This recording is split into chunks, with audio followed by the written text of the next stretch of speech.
My full name is Rebecca Smith. I'm 32 years old, and I married my husband, Michael, about 3 years ago in the spring. Our relationship is great, and we are also very close to his sister, Emily. We get along like sisters. This story involves a man named Daniel, who later married Emily. Michael and I have been together for over 10 years, even before we got married, so we are like parents to Emily. We always wished for her happiness and took care of her. Because of this, when Emily got a marriage proposal from her fiance, she wanted to introduce him to us, her second parents. "I want to introduce my fiance to you both," she told us. That moment was very special for us as a couple. We felt so happy because Emily, whom we love like a daughter, was finding her partner and working towards a happy future.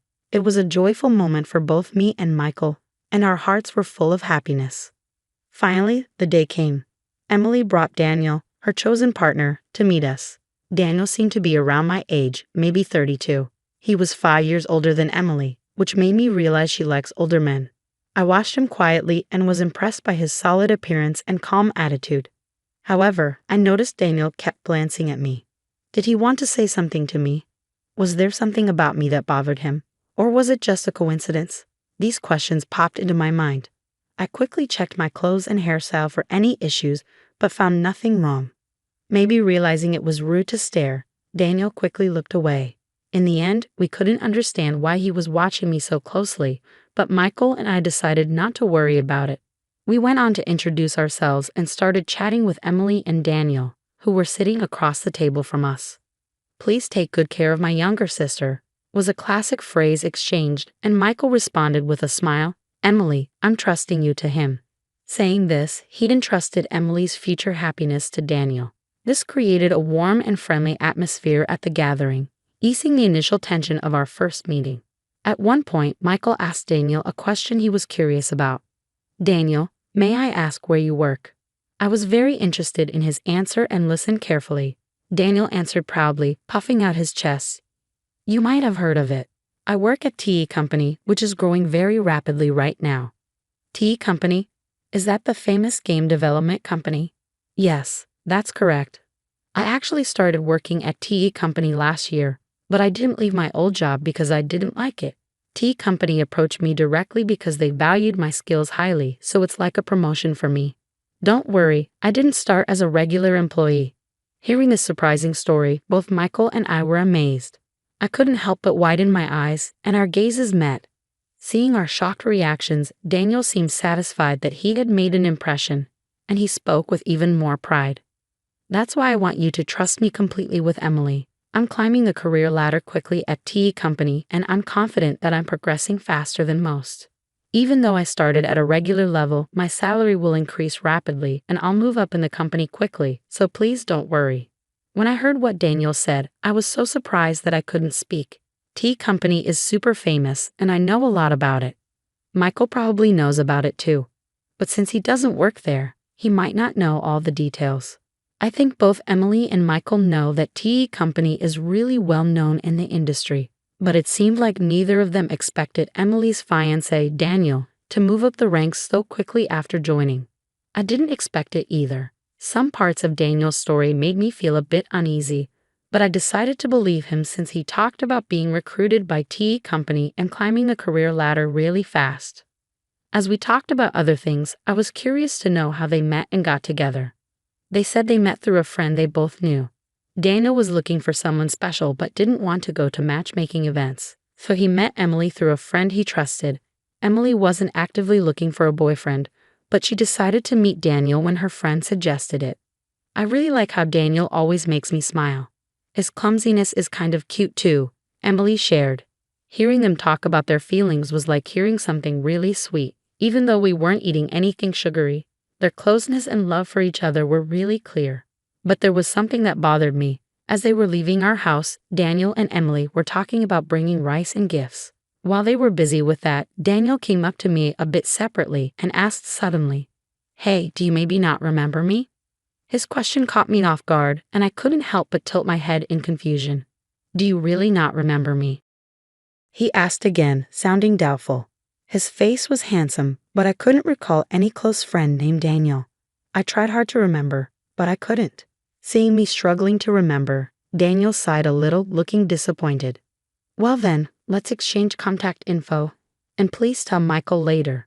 I forgot to exchange contacts with him. I was shocked by his sudden informal tone. Even if we were close in the past, I couldn't remember it. And I couldn't recall being close with someone who would speak so rudely. Inside, I was full of questions like, who is he? What kind of relationship did we have? But since Emily was there, I didn't think it was the right time to ask or say anything, so I stayed quiet. After we exchanged contact info, I decided to text him to clear up my doubts. But before I could, he messaged me first, saying, I'm surprised. The girl who used to sit quietly in the corner of the classroom in elementary school is married before me. Your face hasn't changed much since then, so I recognized you right away. Growing up, I lived far away, and in elementary school, I was teased by many classmates. Those memories are painful, so I moved away with my family for middle school. In the new city, I met Michael, a wonderful friend, and we became close. I'd rather not think about elementary school. His words surprised me, so I asked, what do you mean?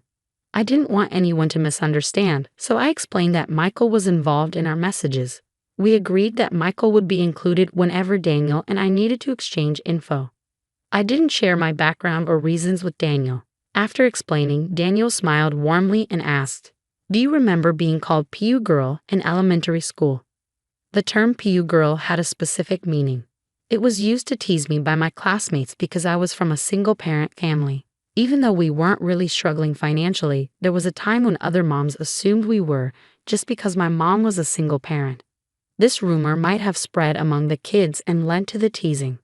Because of this, and because my mom was considering taking legal action against the moms spreading rumors, I decided to move to a new place. Since then, I haven't heard that unpleasant nickname, which used to cause me so much trouble. But one day, I was surprised when a man admitted he didn't even know what the word poor meant. I calmly told him, please watch what you say. You're my sister-in-law's fiance, and that's all. Please don't say things that don't make sense. After that, he didn't message me anymore. Maybe he took my words seriously and realized he shouldn't be rude.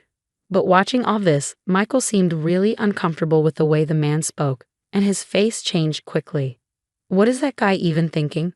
It's like he doesn't realize he's talking to the sister-in-law of the woman he's going to marry, and bringing up stuff from elementary school and acting like nothing's changed. That's just crazy, Michael said, his anger showing. Seeing Michael so upset, I tried to calm him down, saying, take it easy, take it easy. But I was also worried, so I called my mom right away and asked her to find a class photo from my elementary school days. I wanted to see if there was a classmate named Daniel in it. Mom quickly found a boy named Daniel and said on the phone, wasn't this Daniel the one who used to bully you the most? Suddenly, I remembered everything I had forgotten. Daniel was indeed the main bully. Just to be sure, I asked Mom to send me the photo. Looking at it, he looked quite different now, bigger and chubby. That's probably why I didn't recognize him. After that, I decided to look into things further. A few months after our first meeting, I got a call from Emily, which was surprising after such a long time. Rebecca, we haven't got your RSVP for the wedding invitation yet. Are you and your husband planning to come? What wedding invitation? We were really looking forward to it, but we never got it, I told her. Emily seemed surprised and said, I definitely sent it. Maybe something went wrong. Anyway, I'll bring it to you tomorrow, she said, sounding very sincere. The next day, Michael and I got the invitation directly from Emily, and we told her we'd be there. At that point, we had no idea what would happen at the wedding or how it would affect us. No one could have guessed what was coming next. On the day of the wedding, Emily looked stunning in her pure white dress, like an angel. I congratulated her with tears in my eyes, hoping for her happiness and ours too. But Daniel, the groom, quickly soured the mood. He pointed at me, surprising all of us. Why are you here? I didn't invite you, he said, looking very displeased. It seemed like Daniel went out of his way to make sure Michael and I didn't get an invitation. This woman grew up with just her mom. When things got tough, she ran away. Maybe she had some money problems, and now she's with a rich guy thinking life will be easy. She's living in a dream, he said. Despite not knowing anything about my past, Daniel falsely accused me. Michael, sitting next to me, clenched his fist in anger. But I told him to calm down. Daniel kept making false accusations against me. I have an important job at a well-known company. Are you planning to use your connection as my sister-in-law to get money from me if I marry Emily? He asked firmly. His friends were shocked and started getting excited. They must have the same narrow view as Daniel. I went to a staff member and asked for the microphone. Daniel looked like he expected me to say something emotional and illogical, but I stayed calm and said, "It's ridiculous that you, who can't even remember the face of your own company's president, call yourself an elite. Think carefully. If you want to cut ties with me, I'll be in the president's office tomorrow. We'll go through HR procedures." After handing back the microphone, I confidently returned to my seat with a calm demeanor. Michael stood up and walked towards the exit. Soon after, Emily followed him. Seeing this, Daniel called out to her, "Wait, why are you leaving too?" "I'm just trying to end things with her." "If that's the case, there shouldn't be any problems, right?" Not fully grasping the situation, Daniel spoke to Emily, who gave him a cold look. "You really don't know Rebecca, do you? She's the CEO of T Company. I respect and deeply admire her. I can't forgive you for insulting her. I'm ending this engagement right now. You've ruined such an important day. Be prepared." Shocked by Emily's firm words, Daniel was taken aback. Emily talked to the venue staff and removed her wedding dress. She told the guests that the banquet was over, and the wedding would now be a simple meal gathering. She made it clear that this wouldn't happen again and firmly blamed Daniel for the breakup. The next day, as I had promised, I calmly waited for him in the president's office. Two big, muscular employees stood beside me, ready to act if he tried anything during our talk. When he came in, he seemed confident at first, but that soon changed. He sat down and looked tense. His behavior, coming in without permission and not even greeting, was rude. It was clear he didn't understand the basic rules of the company. "No way. I can't believe you're really the president. This is unbelievable," he said. "If you did a little research, you'd find the president's info on our website. Didn't you check before coming?" I asked. "Well, there were some things." He trailed off. It seemed he hadn't taken my words seriously or bothered to find out the truth. Maybe he thought I was joking or lying in front of all those guests. I told him I'm considering terminating your contract. "What? You can't make such a quick decision over a small misunderstanding. I'll talk to the Labor Standards Inspection Office."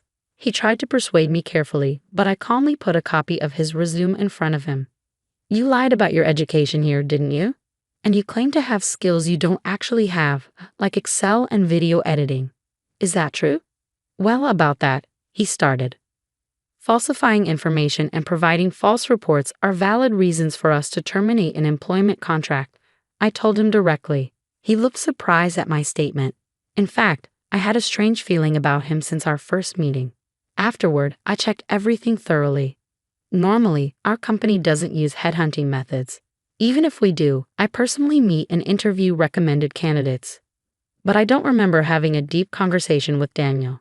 He joined through our regular hiring process and started as a regular employee. He claimed to be aiming for promotion and said he was skilled with certain software, but he actually wasn't. That's why he never got promoted. His self-assessment was very high, and I found that suspicious, so I looked into his attitude. He was lazy at work and seemed content just to be part of the company. I tried to help him improve, but he didn't change. Now that he's broken off his engagement with Emily, there's nothing special between us. He continues to act unpleasantly, making me uncomfortable, so I see no reason to be lenient with him. I promptly asked Daniel to leave the company. Since he had only been with us for less than 6 months, there was no need to consider severance pay or handing over specific duties over such a short time. "Can't you help me out as an old friend?" he pleaded. But I coldly replied, I don't see any reason to continue our relationship, and arranged for other staff to handle his immediate departure. It seems he was hoping for financial help from his father, but because of the outrageous rumors he spread, that didn't happen. There's a past incident where my mother sued for defamation, and Daniel's mother was the victim. My father paid compensation for damages once before. Faced with a similar situation with his son demanding compensation, my father likely reached his limit, stopped providing financial support, and cut ties with him completely. Afterward, Daniel took care of his elderly mother while being pursued for compensation. Eventually, he vanished, seemingly taken away by people in all black clothing, and nobody knows where he is now. Someone might eventually come forward with information about his whereabouts, but I have no plans to actively search for him. Initially, Emily was deeply hurt when she learned about her fiance's background. But time heals, and about 6 months have passed. She's starting to see it positively, saying it's probably best we didn't get married. Lately, her smile has returned, and she's even looking for a new partner.